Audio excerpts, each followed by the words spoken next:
आज हम लोग बेटा प्रेजेंट परफेक्ट वाला टॉपिक स्टार्ट करेंगे, जिसके अंदर हम पढ़ेंगे कि प्रेजेंट परफेक्ट टेंस के ऊपर क्या रूल किस तरीके से अप्लाई होता है। लेकिन उससे पहले प्रेजेंट परफेक्ट टेंस किन जगहों पे यूज किया जाता है उसके बारे में समझते हैं कि प्रेजेंट परफेक्ट टेंस को यूज करने के लिए किन किन कंडीशंस के बारे में बताया जाता है। इसमें सबसे पहली कंडीशन आती है बेटा, किसी भी हमें कैसे पता चलेगा क्योंकि कोई भी सेंटेंस प्रेजेंट परफेक्ट टेंस में काउंट किया जाता है। उसका सिंपल तरीका है, सबसे पहला कोई भी ऐसे सेंटेंसेस जो कि कोई भी हमें ऐसे एक्शंस के बारे में बताते हैं जिनको हमने रिसेंटली कंप्लीट किया है। यानी इसमें सबसे पहली कंडीशन आती है an action that has been completed recently. ऐसे सारे एक्शंस जो कि आप अभी अभी करके खत्म कर चुके हैं। जैसे सपोज मैंने बोला, अगर अभी आपकी क्लास खत्म हो गई तो उस टाइम पीरियड पे आपने जो पिछले 1 घंटे से क्लास लेनी स्टार्ट करी थी, जो एट प्रेजेंट खत्म हुई है, ये आपका प्रेजेंट परफेक्ट टेंस के बारे में बताएगा। क्यों? क्योंकि आपने क्लास लेनी जो शुरू करी थी पिछले आधे घंटे पहले या 1 घंटे पहले, वो अब क्या हो चुकी है, खत्म हो चुकी है। तो कोई भी ऐसा काम जो कि आप रिसेंटली कंप्लीट कर चुके हैं, वो आपके लिए क्या कहलाता है बेटा, प्रेजेंट परफेक्ट टेंस में काउंट किया जाता है। जैसे सपोज मैंने बोला she has just taken the T. Suppose मैंने इसी का ही आपको एग्जांपल दिया, she has just taken her T, कि उसने अपनी टी जो है अभी अभी खत्म की है। यानी वो चाय पहले पी रही थी लेकिन अब उसने चाय पीना क्या कर दिया, खत्म कर दिया है। तो कोई ऐसा काम जो कि उसका कंप्लीट हो चुका है, वो उसके प्रेजेंट परफेक्ट टेंस के बारे में बताएगा। या जैसे मैंने एक और एग्जांपल दिया, मैंने कहा आई हैव। अब इसको याद रखने का सिंपल एक तरीका होता है बेटा, जो भी परफेक्ट टेंसेस होते हैं हमारे, इन परफेक्ट टेंसेस के अंदर हम हैज और हैव का इस्तेमाल करते हैं। जैसे सपोज मैंने बोला I have purchased the book. मैंने बुक परचेज कर ली है, यानी मैंने जस्ट अभी अभी बुक परचेज करी है और परचेज करके मैं घर ही आई हूँ, तो वो मेरा प्रेजेंट परफेक्ट टेंस में काउंट किया जाएगा। ये बेटा पहली कंडीशन थी प्रेजेंट परफेक्ट टेंस की। दूसरी कंडीशन आती है प्रेजेंट परफेक्ट टेंस की, जिसके अंदर हम किसी भी एक्शन के बारे में बात करते हैं बेटा। एन एक्शन, कोई भी ऐसा काम जो कि आपने जिस काम के टाइम पीरियड के बारे में आपको टाइम मेंशन नहीं है कि आपने वो काम किस समय पर करा। कोई भी ऐसा काम जिसका आपको टाइम पीरियड मेंशन नहीं है लेकिन वो काम आपने किया था, वो आपका प्रेजेंट परफेक्ट टेंस में काउंट किया जाएगा। An action whose time period is not given. जैसे सपोज मैंने बोला कोई भी ऐसा काम जो कि आपने किया था, सपोज मुझसे कोई मिला और किसी ने मुझसे पूछा कि आपकी डिग्रीज क्या हैं, आपने क्या चीजें मतलब एजुकेशन में क्या चीज अचीव करा है। तो सपोज मैंने बोला कि मैंने बीएड करा या एमबीए करा या कंप्यूटर साइंस के अंदर मैंने कोई डिग्री हासिल करी, मैकेनिकली, या हम किसी भी सेंस में अगर हम बात करें, तो जब किसी ने मुझसे मेरी डिग्रीज के बारे में पूछा तो बट ऑब्वियस है वो काम मैं करके खत्म कर चुकी थी, अब मेरे पास उन चीजों की डिग्री ऑलरेडी है, तो वो मेरे लिए क्या कहलाएगा, प्रेजेंट परफेक्ट टेंस में काउंट किया जाएगा। जैसे सपोज मैंने सेंटेंस बोला have you done, question raise करते वक्त हुए बोला हैव यू डन एमबीए। आपने किसी से क्वेश्चन पूछा कि क्या आपने एमबीए कर ली है, और मैंने अगर उसके एंड पे जवाब दिया कि हाँ मैंने एमबीए कर रखी है, तो इट मींस वो जवाब जो होगा वो मेरे लिए क्या कहलाएगा, प्रेजेंट परफेक्ट टेंस के अंदर काउंट किया जाएगा। तो कोई भी ऐसा काम कोई भी हो सकता है जिसका टाइम पीरियड आपको मेंशन ना हो, वो प्रेजेंट परफेक्ट टेंस में काउंट की जाएगी। तीसरी कंडीशन आती है बेटा, वो बोलता है ऐसे किसी भी एक्शंस को डिस्क्राइब करना, to describe past events whose effects still exist। ऐसे कोई भी पास्ट इवेंट जिनका इफेक्ट आज तक देखा जा रहा हो। पास्ट इवेंट्स का मतलब है कि पास्ट के अंदर आपने कोई ऐसा काम करा और उस काम, कहने को वो काम खत्म हो गया लेकिन उसका इफेक्ट आज भी देखा जा रहा है, वो आपके लिए क्या कहलाएगा, प्रेजेंट परफेक्ट टेंस में काउंट किया जाएगा। जैसे सपोज मैंने एग्जांपल दिया, I have finished my work and now I M free, कि मैंने अपना काम खत्म कर दिया है और अब मैं क्या हूँ, फ्री हूँ। अब मैंने यहाँ पे अपने काम के बारे में बताया कि मैंने अपना वो काम फिनिश कर रखा है, जिसकी वजह से मैं अभी फ्री हूँ। अगर मेरा काम खत्म नहीं होता तो मैं फ्री नहीं होती। मेरा काम खत्म हुआ, जिसकी वजह से मैं फ्री हुई, वो मेरे लिए क्या कहलाएगा, प्रेजेंट परफेक्ट टेंस में काउंट किया जाएगा। ये हमारी बेटा तीसरी कंडीशन होती है। चौथी कंडीशन आती है बेटा, जब हम किसी भी पास्ट सिचुएशंस को रिलेट करते हैं हमारे प्रेजेंट से, relate to our present. Past के अंदर कोई भी चीज ऐसी हुई हो जो कि हमारे प्रेजेंट से रिलेटेड हो, तो वो हमारे लिए प्रेजेंट परफेक्ट टेंस में काउंट की जाएगी। जैसे सपोज मैंने एग्जांपल दिया, I have done my homework so I can help you in yours. अब मैंने क्या बोला किसी को कि मैंने, अब यहाँ पे क्या था, पास्ट की सिचुएशन थी जो कि प्रेजेंट से कनेक्टेड थी। मैंने अपना काम पास्ट में खत्म कर दिया था, इसलिए मैंने सामने वाले को बोला कि सिंस मैं अपना काम खत्म कर चुकी हूँ, इसलिए मैं तुम्हारे काम के अंदर तुम्हें मदद कर सकती हूँ। तो जब हमने कोई पास्ट में काम खत्म करा जिसका इफेक्ट हमारे प्रेजेंट पे देखा जाए, वो हमारे लिए क्या कहलाता है, प्रेजेंट परफेक्ट टेंस में काउंट किया जाता है। ये चार कंडीशंस हैं बेटा जो कि हमें किसी भी सेंटेंस के प्रेजेंट परफेक्ट होने के बारे में बताती है। अब इसमें सबसे पहला आता है बेटा आपका एफर्मेटिव सेंटेंसेस की बात करते हैं, रूल्स की बात करते हैं कि किन किन चीजों पे क्या क्या रूल्स एप्लीकेबल होते हैं। सबसे पहले एफर्मेटिव सेंटेंसेस की बात करें बेटा, तो एफर्मेटिव सेंटेंसेस मैंने आपको बताए थे नॉर्मल सेंटेंसेस होते हैं जो कि हम नॉर्मली रूल्स के बेसिस पे अप्लाई करते हैं। इसमें रूल है बेटा, अगर सब्जेक्ट आपका सिंगुलर है तो सिंगुलर सब्जेक्ट के साथ बेटा, अगर सब्जेक्ट आपका सिंगुलर है तो सिंगुलर सब्जेक्ट के साथ हम हैज लगाते हैं बेटा।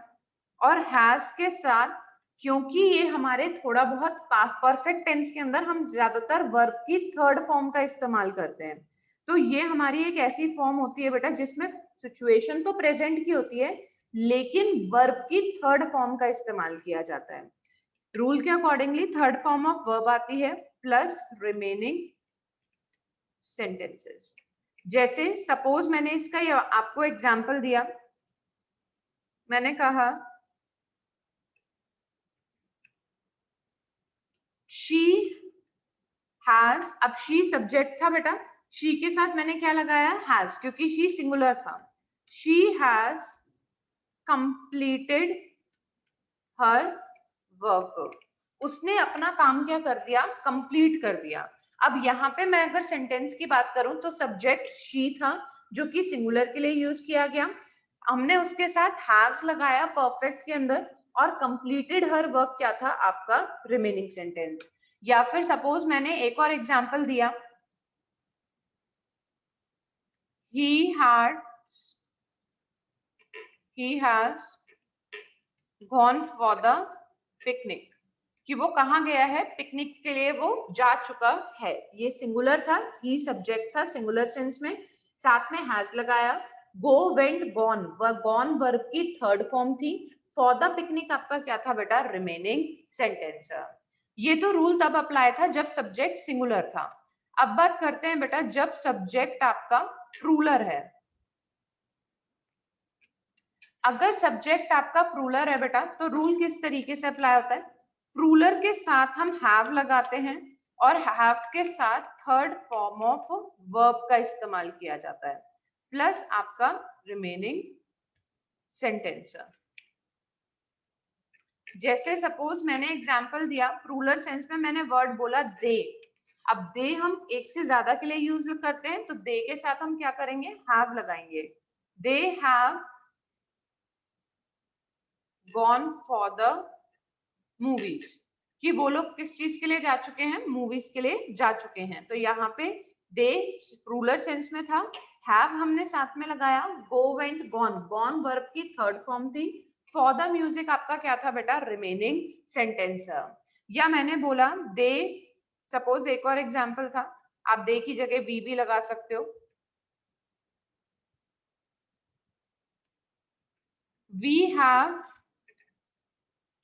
टेकन द बाथ, हम सबने नहाने का काम खत्म कर लिया है। तो वी रूलर सेंस में था, साथ में हैव लगा, टेकन वर्ब की थर्ड फॉर्म हो गई, द बाथ आपका क्या हुआ बेटा, रिमेनिंग सेंटेंस है। ये रूल एप्लीकेबल था आपके एफर्मेटिव सेंटेंसेस पे। अब बात करते हैं बेटा नेगेटिव सेंटेंसेस की। नेगेटिव सेंटेंसेस के अंदर किस तरीके से रूल अप्लाई होता है। अगर हम नेगेटिव सेंटेंसेस की बात करें बेटा, तो सब्जेक्ट अगर आपका सिंगुलर है, यानी अगर वन पर्सन के बेसिस पे हम सब्जेक्ट की बात कर रहे हैं, तो हैज लगता है बेटा, और हैज के बाद नॉट लगता है, क्योंकि यहाँ पे हम नेगेटिव सेंटेंस की बात कर रहे हैं। साथ में थर्ड फॉर्म ऑफ वर्ब का इस्तेमाल करते हैं, और प्लस आपका आखिर में रिमेनिंग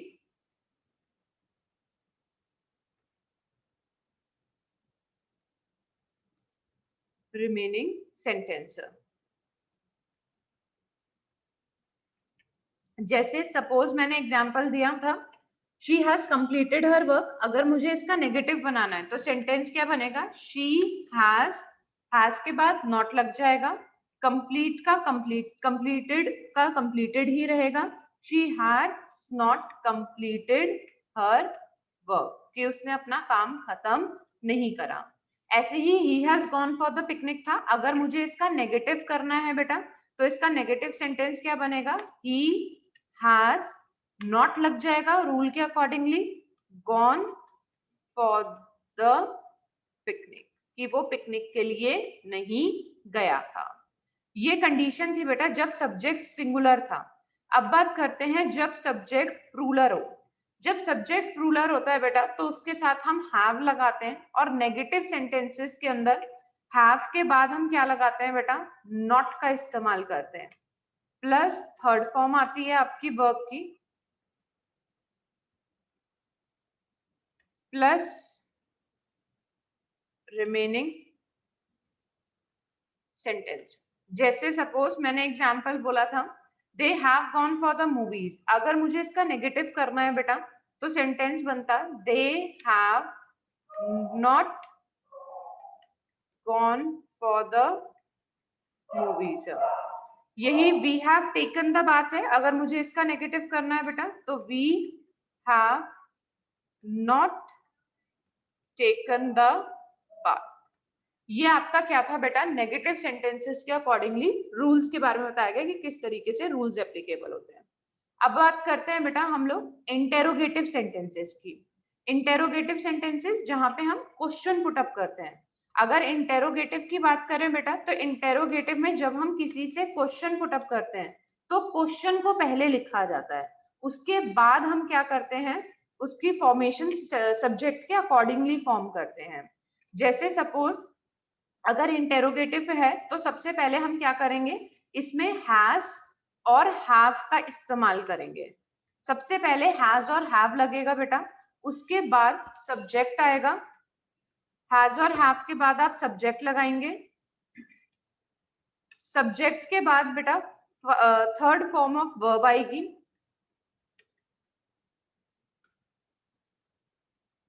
प्लस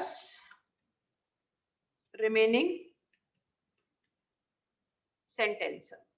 जैसे सपोज एग्जाम्पल्स की बात करें, क्वेश्चन था जब हमने इसके एफर्मेटिव में पढ़ा था, सबसे पहले हमने पढ़ा था she has completed her work. अच्छा सर, यहाँ पे रिमेनिंग सेंटेंसेस के बाद आखिर में क्या आता है, क्वेश्चन मार्क लगाया जाता है।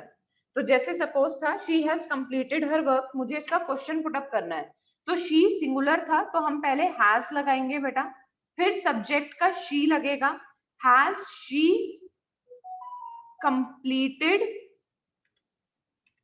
हर वर्क, आखिर में क्या लग जाएगा, क्वेश्चन मार्क।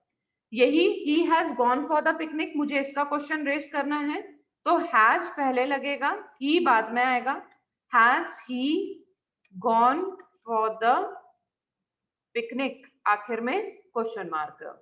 यही प्रूलर सेंस की बात करें, they have gone for the movies, मुझे इसका क्वेश्चन रेज करना है, तो दे प्रूलर था बेटा, तो पहले हैव लगेगा, फिर सब्जेक्ट आएगा, have they gone for the movies, और आखिर में question mark. Same we have taken the bath, अगर मुझे इसका क्वेश्चन रेज करना है तो हैव पहले आएगा, have we taken the bath, और आखिर में क्वेश्चन मार्क। ये आपका बेटा रूल था प्रेजेंट परफेक्ट टेंस का, कि किस तरीके से हम प्रेजेंट परफेक्ट टेंस पे एफर्मेटिव, नेगेटिव और इंटेरोगेटिव पे कैसे कैसे रूल्स को अप्लाई करते हैं। नेक्स्ट टॉपिक आता है आपका present perfect continuous tense. Present perfect continuous tense की बात करें बेटा, तो इस पे क्या रूल अप्लाई होता है, इसकी भी कुछ कंडीशंस हैं, वो कंडीशंस क्या क्या हैं एक एक करके समझते हैं। प्रेजेंट परफेक्ट कॉन्टिन्यूअस हमें बताता है कोई ऐसा action that begin in the past, कोई भी ऐसा काम जिसकी शुरुआत पास्ट में हुई हो, एंड इज इसकी शुरुआत पास्ट में की गई है, and is still continuing. Continuation के अंदर हमने यही पढ़ा था बेटा कि कोई भी ऐसा काम जिसकी शुरुआत जो कि कॉन्टिन्यूएशन में चलता चला जाता है। प्रेजेंट परफेक्ट कॉन्टिन्यूअस हमें कहता है कि कोई भी ऐसा एक्शन जिसकी शुरुआत हमने पास्ट में करी हो, कि काम शुरू हो चुका हो पहले ही, लेकिन अभी भी वो कॉन्टिन्यूएशन में चल रहा है, अब तक खत्म नहीं हुआ, वो हमारे लिए प्रेजेंट परफेक्ट कॉन्टिन्यूअस के अंदर काउंट किया जाता है। जैसे सपोज मैं इसका एग्जाम्पल बोलूं, तो मैंने बोला they have been staying in the village for a long time, कि वो पिछले काफी समय से विलेज के अंदर स्टे कर रहे थे, रह रहे थे। अब उनको गए हुए काफी टाइम हो चुका है और अभी भी वो कॉन्टिन्यूएशन में गांव में ही रह रहे हैं, तो वो हमारे लिए क्या कहलाएगा, प्रेजेंट परफेक्ट। क्यों? क्योंकि वो गए तो पास्ट में थे, लेकिन अब तक उनका वापस आना नहीं हो पाया। तो जिस भी रीजन से वो वापस नहीं आए, अपनी मर्जी से नहीं आए, अगर वो वहां पे अभी भी स्टे कर रहे हैं, तो वो प्रेजेंट परफेक्ट कॉन्टिन्यूअस टेंस में काउंट किया जाएगा। जैसे सपोज इसकी एक और कंडीशन है बेटा, अगर हम इसकी दूसरी कंडीशन की बात करें, तो एन एक्शन ऑलरेडी कंप्लीटेड, कोई भी ऐसा काम जो कि पहले से ही कंप्लीटेड हो चुका हो, बट कंडीशन क्या है, काम तो खत्म हो चुका, but whose effect is still continuing, जिसका इफेक्ट जो है वो आज भी देखा जा रहा है। जैसे आपको पता होगा बेटा, इसका एक प्रैक्टिकल लाइव एग्जांपल बताते हूँ। हिरोशिमा और नागासाकी, जापान के अंदर आपको पता था एटम बम गिराया गया था, तो कहीं ना कहीं आज भी ये माना जाता है कि उस एटम बॉम्ब के कुछ क्वांटिटी में जो मॉलिक्यूल्स हैं वो एटमॉस्फेयर में पाए जाते थे, जिसकी वजह से जो वहां पे आने वाली जनरेशंस थी, फ्यूचर जनरेशंस जो थी, यानी जो फ्यूचर जो जनरेशंस में काउंट, मतलब जो जनरेशन के अकॉर्डिंगली जैसे जैसे चीजें जनरेशन बढ़ती चली जा रही थी, तो बच्चों में वहां पे किसी ना किसी तरीके के डिफेक्ट्स देखे गए थे, क्योंकि उस एटम बॉम्ब के कुछ मॉलिक्यूल्स जो थे वो हवा में प्रेजेंट थे, जो कि वहां पे रहने वाले लोगों की लाइफ के ऊपर कुछ नेगेटिव इम्पैक्ट डाल रहे थे। तो ये एक ऐसा एक्शन था जो कि पहले कभी हुआ था, लेकिन उसका इफेक्ट जो है वो प्रेजेंट में भी क्या देखा जाता है, कहीं ना कहीं देखा जाता है। तो कोई भी ऐसा काम जो कि पहले खत्म हो चुका हो, लेकिन उसका हमारे प्रेजेंट से ये कनेक्शन हो कि उसका इफेक्ट हमारे प्रेजेंट के ऊपर पड़ रहा है, तो वो हमारे लिए प्रेजेंट परफेक्ट कॉन्टिन्यूअस में काउंट किया जाता है। जैसे सपोज मैंने बोला I have been running around for the job all day and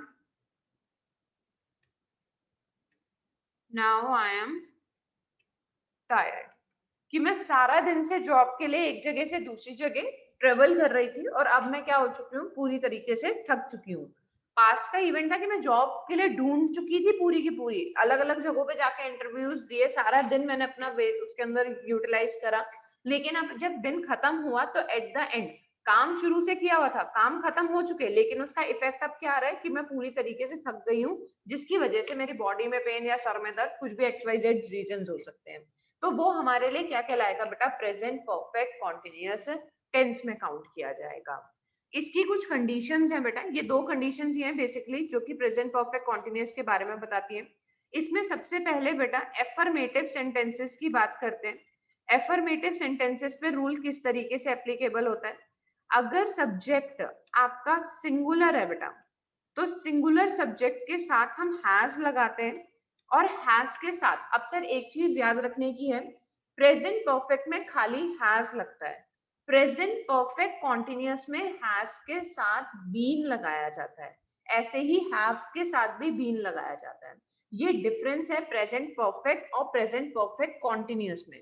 present perfect में खाली हैज लगता है, जबकि प्रेजेंट परफेक्ट कॉन्टिन्यूअस में हैज के साथ बीन लगाया जाता है। और मोस्ट इंपॉर्टेंट, क्योंकि ये कॉन्टिन्यूएशन में है, इसलिए इसमें फर्स्ट फॉर्म ऑफ वर्ब का इस्तेमाल होता है और साथ में आईएनजी लगती है। और क्योंकि ये टाइम ड्यूरेशन के बारे में बताता है, तो इसमें हम टाइम के लिए बेटा फॉर और सिंस का भी इस्तेमाल करते हैं। जब हम किसी टाइम ड्यूरेशन की बात करते हैं, तो टाइम ड्यूरेशन के लिए हम क्या करते हैं बेटा, फॉर और सिंस का भी इस्तेमाल करते हैं। जैसे, और साथ में आपका आखिर में आता है बेटा रिमेनिंग सेंटेंस। जैसे सपोज मैंने एग्जाम्पल दिया,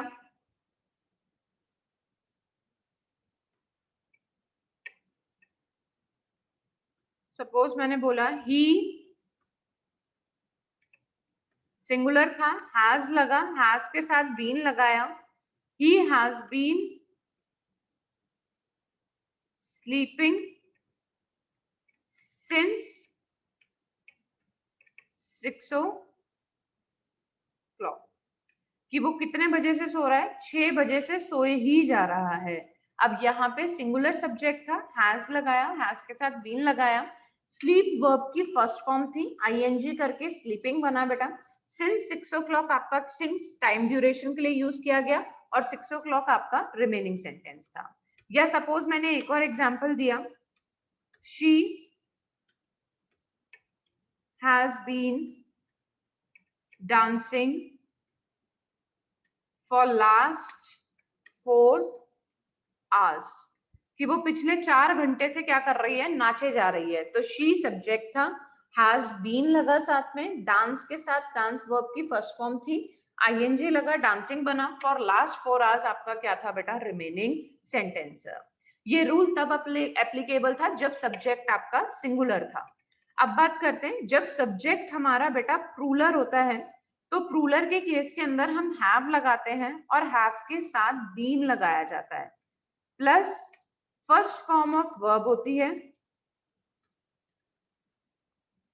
प्लस फॉर या सिंस का इस्तेमाल करते हैं, प्लस आईएनजी आता है, पहले वर्ब की फर्स्ट फॉर्म के साथ हम आईएनजी लगाते हैं, फिर टाइम ड्यूरेशन के लिए फॉर और सिंस लगाया जाता है, और आखिर में आपका बेटा रिमेनिंग सेंटेंस।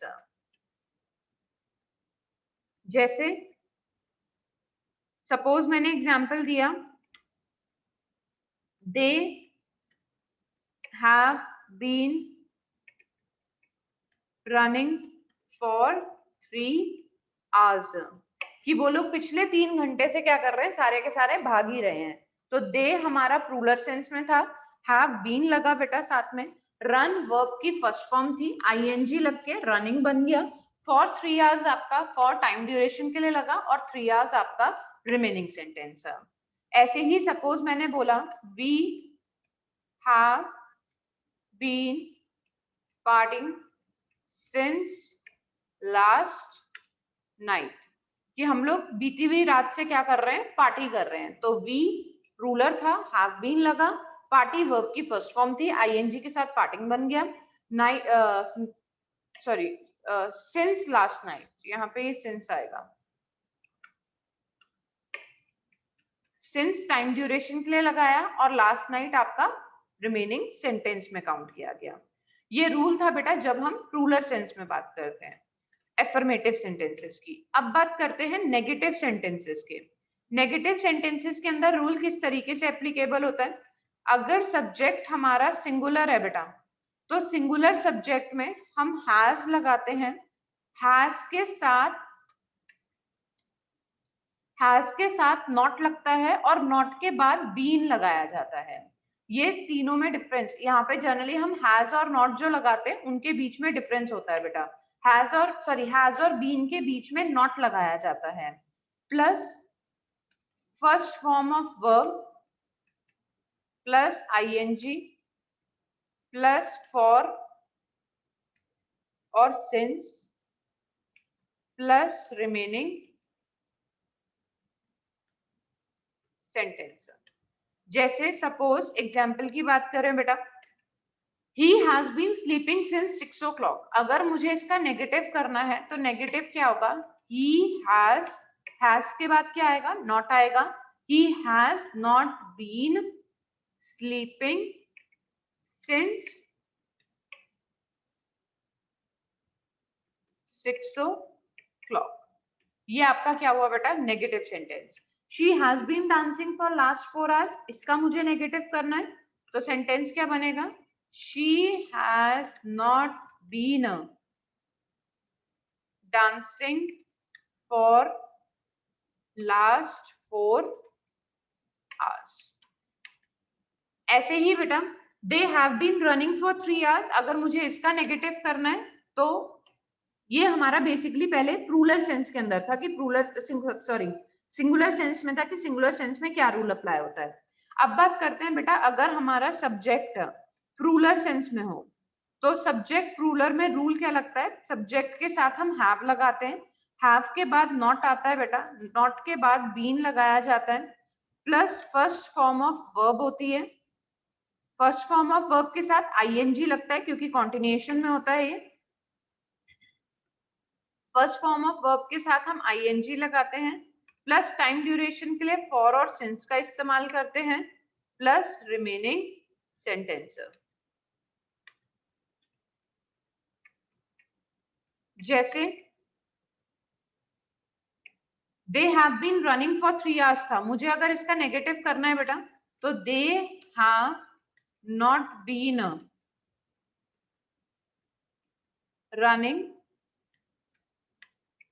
For 3 hours। ये इसका क्या था बेटा, negative sentence. We have been partying since last night, अगर मुझे इसका नेगेटिव करना है तो we have not been partying since last night। ये आपका क्या है बेटा, नेगेटिव सेंटेंसेस के अकॉर्डिंगली सिंगुलर और प्लूरल पे क्या रूल अप्लाई होता है। अब बात करते हैं इंटेरोगेटिव की, जहां पे हम किसी से क्वेश्चन पुटअप करते हैं। तो इंटेरोगेटिव सेंटेंसेस पे हम रूल्स किस तरीके से एप्लीकेबल करते हैं बेटा, सबसे पहले जब हम किसी से क्वेश्चन पुटअप करते हैं तो उसके अंदर हैज और हैव पहले लगता है बेटा, उसके बाद अकॉर्डिंगली हम सब्जेक्ट लगाते हैं, सब्जेक्ट के बाद हमारा फर्स्ट फॉर्म आती है वर्ब की, सब्जेक्ट के बाद हम पहले बीन लगाते हैं, फर्स्ट फॉर्म नहीं आती, सब्जेक्ट के बाद पहले बीन लगाया जाता है, प्लस बीन के बाद बेटा हमारी फर्स्ट फॉर्म ऑफ वर्ब आती है, plus ING plus time duration के लिए फॉर और सिंस लगाया जाता है, प्लस रिमेनिंग सेंटेंस। ये हमारा रूल एप्लीकेबल होता है बेटा किसके ऊपर, इंटेरोगेटिव पे, और आखिर में क्वेश्चन मार्क। जैसे सपोज एग्जांपल देते हैं, he has been sleeping since 6 o'clock, अगर मुझे इसका क्वेश्चन पुटअप करना है तो ही सिंगुलर है बेटा तो हैज पहले आएगा, हैज ही और उसके बाद हम बीन लगाएंगे, has he been sleeping since 6 o'clock और आखिर में question mark. She has been dancing for last 4 hours, मुझे इसका क्वेश्चन पुटअप करना है तो has she been dancing for last 4 hours, आखिर में क्वेश्चन मार्क। सेम यही प्रूलर सेंस में हो, they have been running for 3 hours, इसका क्वेश्चन पुट अप करना है। तो दे प्रूलर है तो हैव पहले आएगा, दे बाद में आएगा। Have they been running for 3 hours, आखिर में question mark. Same we have been partying for since last night, अगर मुझे इसका क्वेश्चन पुट अप करना है तो हैव पहले आएगा, we have we been partying since last night, और आखिर में क्वेश्चन मार्क। ये आपका बेटा रूल एप्लीकेबल है प्रेजेंट परफेक्ट कॉन्टिन्यूअस टेंस पे, कि किस तरीके से हम एफर्मेटिव, नेगेटिव और इंटेरोगेटिव सेंटेंसेस के ऊपर सिंगुलर और प्लूरल सेंस के अंदर रूल अप्लाई करते हैं।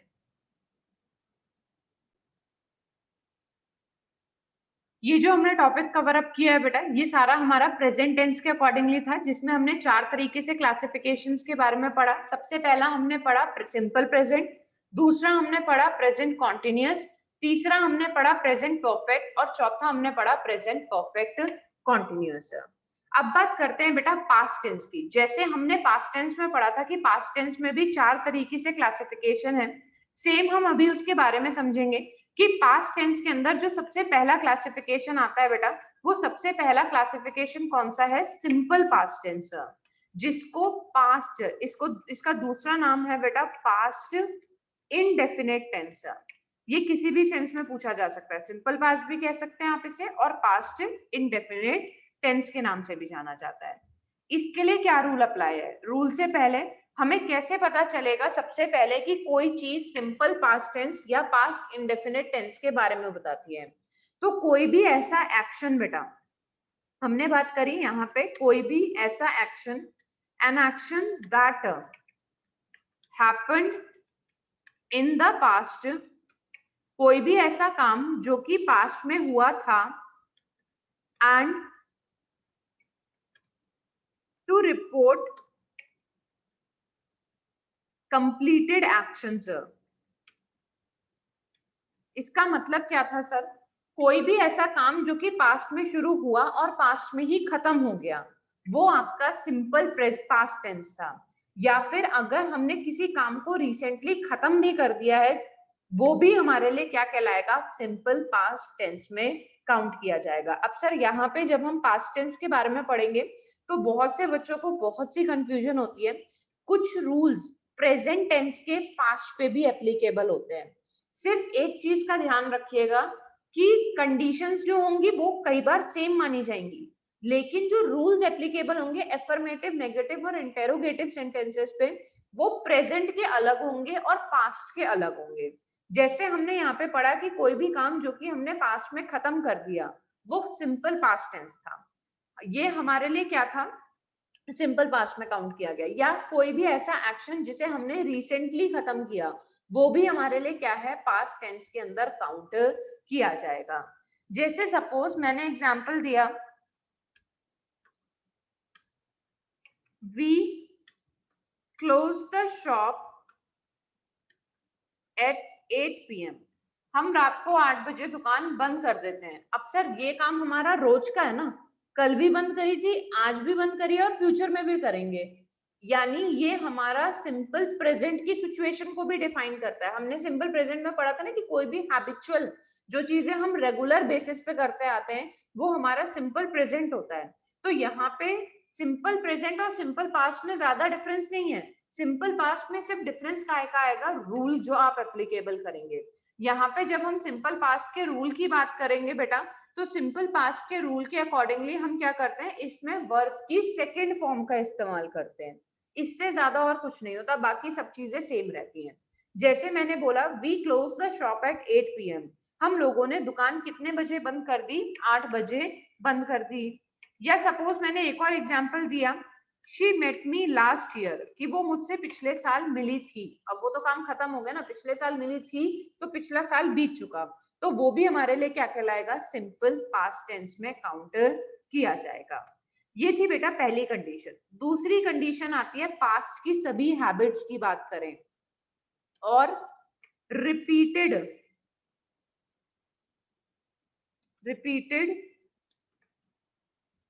Events that are now over. Past की कोई भी हैबिट या फिर कोई भी ऐसा रिपीटेड इवेंट जो कि अब पूरी तरीके से खत्म हो चुका है, वो भी हमारे लिए क्या कहलाता है बेटा? Past tense, simple past tense में काउंट किया जाता है। जैसे सपोज मैंने बोला इन दोज डेज, कि उस समय की बात है, my mother gave me some money, some pocket money every day. कि ये आज से काफी टाइम पहले की बात है कि मेरी मम्मा मुझे हर दिन के लिए क्या देती थी? पॉकेट मनी देती थी। तो ये कोई रिपीटेड इवेंट था ना, जो मम्मा मुझे रोज करती थी। जब मैं छोटी थी तब मुझे पॉकेट मनी मिला करती थी, अब मैं बड़ी हो गई तो मुझे पॉकेट मनी मिलनी बंद हो गई। तो कोई भी ऐसा काम जो कि रिपीटेडली पास्ट में होता हो लेकिन अब वो पूरी तरीके से क्या हो गया हो? बंद हो गया हो, वो भी आपके लिए क्या कहलाता है बेटा? सिंपल पास्ट टेंस में काउंट किया जाता है। तीसरी कंडीशन बेटा, habitual past can also be expressed. आप किसी भी, अगर आपका कोई भी किसी भी तरीके से किसी भी चीज को लेके हैबिट के अंदर कोई भी पास्ट के अंदर कोई हैबिट आपकी इस तरीके की रही हो जो पास्ट तक ही सीमित थी, अब वो आदत पूरी तरीके से क्या हो चुकी है? खत्म हो चुकी है। तो उस केस के अंदर आप उसे क्या करोगे बेटा? उसको हम सिंपल पास्ट टेंस में काउंट करेंगे। बट यहाँ पे कंडीशन क्या है बेटा? कि हम यहाँ पे बाय यूजिंग वर्ड, यहाँ पे हम एक वर्ड का इस्तेमाल करेंगे। वो वर्ड क्या है? Used to. यूज टू का मतलब है कि वो चीज आपकी हैबिट में थी, अब नहीं है। यानी कोई भी पास्ट की हैबिट जिसमें आप यूज टू वर्ड का इस्तेमाल कर रहे हो और उस अपनी हैबिट के बारे में बता रहे हो, तो वो आपका सिंपल पास्ट टेंस में काउंट किया जाएगा। जैसे मैंने बोला ही यूज टू स्मोक डेली, कि उसे रोज स्मोक करने की आदत थी। अब मैंने यहाँ पे यूज टू वर्ड लगाया, तो यूज टू वर्ड लगाने का मतलब है कि वो चीज उसकी हैबिट में पहले थी, अब नहीं है। पास्ट की हैबिट का मतलब है कि वो पास्ट तक ही सीमित थी, एट प्रेजेंट और फ्यूचर का उससे कोई कनेक्शन नहीं है। ये तीसरी कंडीशन थी बेटा जब हम किसी की हैबिट के बारे में बात करते हैं। या फिर कई बार हम कुछ पर्टिकुलर एक्शंस के बारे में बात करते हैं to indicate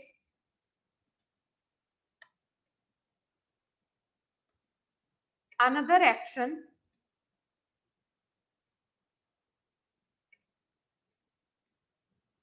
which happened in the middle of a longer action। अब इसका मतलब क्या था सर?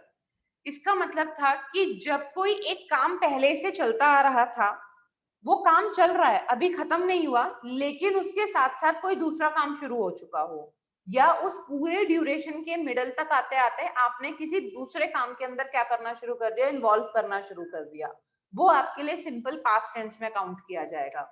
जैसे सपोज मैंने एग्जांपल बोला, the light went out while I was watching TV। जब मैं टीवी देख रही थी लाइट तब चली गई। यानी मैं अगर टीवी पे कोई सीरियल देख रही थी या कोई मूवी देख रही थी तो वो मूवी कॉन्टिन्यूएशन से चलती आ रही थी, और क्योंकि वो चीज कॉन्टिन्यूएशन से चलती आ रही थी, लाइट जाने के बाद वो चीज खत्म हो गई और फिर उसके बाद लाइट जाने के बाद का जो सीन था वो शुरू हुआ। सीन इन द सेंस कि मूवी तो चल नहीं सकती थी लाइट जाने के बाद से। तो कोई एक ऐसा काम जो पहले से चलता आ रहा था, in the middle of the action वो काम खत्म हुआ और आपने दूसरा काम करना शुरू कर दिया। अगर मूवी देख रहे थे, लाइट चली गई, बट ऑब्वियसली मूवी नहीं देख पाए, तो लाइट जाने के बाद आप कोई दूसरे काम में इन्वॉल्व हो गए, तो वो आपका क्या कहलाता है? सिंपल पास्ट टेंस में काउंट किया जाता है।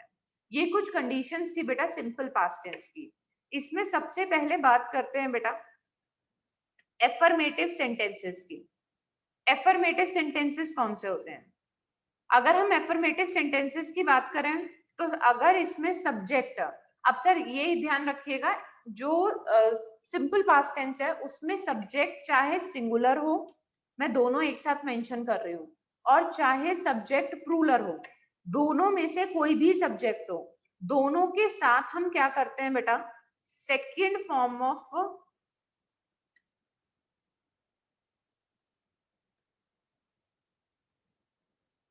वर्ब का इस्तेमाल करते हैं प्लस रिमेनिंग सेंटेंस। इससे ज्यादा सिंपल एफर्मेटिव सेंटेंसेस में कोई रूल अप्लाई नहीं होता।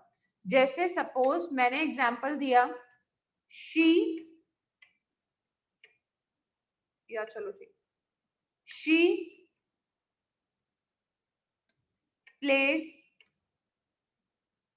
फुटबॉल इन द ग्राउंड, कि वो ग्राउंड में क्या कर रही है, फुटबॉल खेल रही है। प्ले, प्लेड, प्लेड वर्ब की सेकेंड फॉर्म होगी बेटा।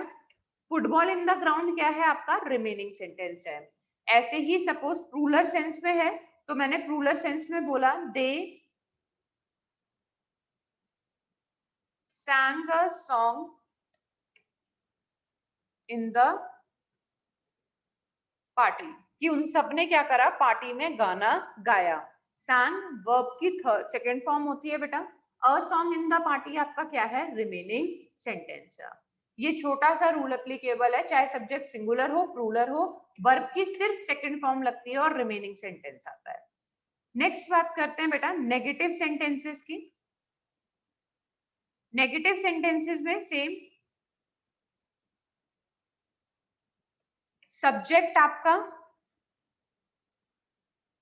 सिंगुलर हो या प्लूरल हो बेटा, दोनों के साथ नेगेटिव होने की वजह से हम डिड नॉट लगाते हैं। और साथ में क्योंकि यहाँ पे आप नेगेटिव में डिड नॉट लगा रहे हैं तो साथ में फर्स्ट फॉर्म ऑफ वर्ब का इस्तेमाल करते हैं, सेकेंड फॉर्म नहीं लगती नेगेटिव सेंटेंसेस के अंदर, याद रखिएगा। आखिर में आपका रिमेनिंग सेंटेंस, जैसे she played football in the ground, मुझे इसका नेगेटिव करना है तो शी डिड नॉट, अब यहाँ पे प्लेड की जगह पे क्या हो जाएगा, खाली प्ले हो जाएगा। She did not play football in the ground. ऐसे ही they sang a song in the party, मुझे इसका नेगेटिव करना है तो they did not sang, verb की सेकेंड फॉर्म थी बेटा, फर्स्ट फॉर्म क्या होगी, sing. They did not sing a song in the party. ये आपका क्या था बेटा, नेगेटिव सेंटेंसेस का रूल था। अब बात करते हैं इंटेरोगेटिव की, जहां पे क्वेश्चन पुटअप किया जाता है। इंटेरोगेटिव सेंटेंसेस की बात करें बेटा तो इसमें सब्जेक्ट, सॉरी इंटेरोगेटिव में हम क्वेश्चन पहले पुटअप करते हैं, तो क्वेश्चन जब पहले पुटअप करेंगे तो डिड पहले लगेगा बेटा, और डिड के बाद सब्जेक्ट आएगा। सब्जेक्ट किस सेंस में, चाहे सिंगुलर हो चाहे प्लूरल हो, दोनों में आप एक साथ मतलब अलग अलग तरीके से यूज करेंगे, बट दोनों पे एक ही रूल एप्लीकेबल होगा। सिंगुलर हो या प्लूरल हो, दोनों ही केस में डिड पहले लगेगा, फिर सब्जेक्ट आएगा और साथ में first form of verb plus remaining sentence.